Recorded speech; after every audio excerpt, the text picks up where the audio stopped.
سلامونه نیکې هیلې احترامات ملګرو هیله ده چې روغ او جوړ او د صحت جای مو وطن وي یو ځل بیا د انګلیش لرنینګ ښوونځي چینل کې ښه راغلاست وایم هیله ده چې د ژوند چارې مو مخکې پر مخ ځي ملګرو دا د دې لړۍ څلورم درس دی یو ځل بیا د کانسوننټ تورو اوازونو باندې خبرې کوو یا دوی تشریح کوو نو ملګرو موږ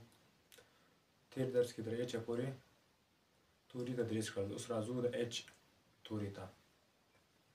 یوه یادونه باید وکړم که تاسو تر اوسه پورې زموږ چینل نه وي سبسکرایب کړئ زموږ چینل سره سبسکرایب کړئ د لا نورو ویډیوګانو لپاره په څنګ کې د ګنبړي نښان ووهئ ملګرو راځو د ایچ توري ته دا توری د ه او ح اواز ورکوي لکه هارون یا حج او ملګرو دلته یوه قاعده ده که چیرې د کلمې په سر کې د ایچ توري نه وروسته د او توری راشي نو دلته بیا ایچ خپل اواز ورکوي لکه اور اور ساعت ته وایي یو ساعت یوه ګړۍ لکه honest چې ده رښتینی صادق شخص ته وایي دا ملګرو د ایچ توری راځو اوس د جی توري ته دا توری د جیم اواز ورکوي لکه جای لکه جاین جای چې د خوند اخیستلو ته وایي او جوین یو ځای کولو ته یا برخه اخیستلو ته وایي دا ملګرو د جی توری خو ډېرې قاعدې نه لري البته قاعده نه لري راځو د کې توري ته کې توری دا ملګرو د کاف اواز ورکوي لکه کابل نو ملګرو دا توری د کاف اواز ورکوي لکه کابل خو یوه قاعده ده که چیرې د کې توري نه وروسته د ان توری راشي د کلمو په پیل کې نو دلته بیا د کې توری سایلنټ کیږي لکه نی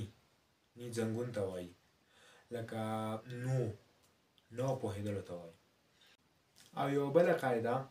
د کې توري لپاره دا ده که چیرې د دې توري نه مخکې د ال توری راشي نو بیا د ال توری اواز نه ورکوي لکه ټاک لکه واک ټاک خبرې کول او واک قدم وهل نو دا ملګرو د کې توری البته راځو اوس دا ال توری ته ال توری هم له کانسوننټ تور څخه ده کوم چې دا لام اواز ورکوي لکه لاین زمري ته وایي دلته یوه قاعده ده د ال توري لپاره که چیرې د ال توري څخه وروسته د اف کې او ام توری راشي نو دلته بیا ال اواز نه ورکوي د اف مثال لکه کاف سخي شخص ته وایي سخي لکه ټاک خبرې کول د کې مثال ده او د ام مثال لکه کم چوپ سایلنٹ نو دا ملګرو د ال توری راځو ملګرو د ام توری ته ام توری هم د کانسوننټ تورو څخه دی کوم چې د میم اواز ورکوي لکه مور خو یوه قاعده ده که چیرې ام توری د کلمو په پای کې له بي څخه مخکې راغی نو دلته د بي اواز نه ورکوي لکه کم ګمنځ یا غمنځ کم غمنځ ته وایي دا ملګرو د ام توری راځو ملګرو د ان توری ته دا توری د نون اواز ورکوي په پښتو ژبه کې لکه نیشن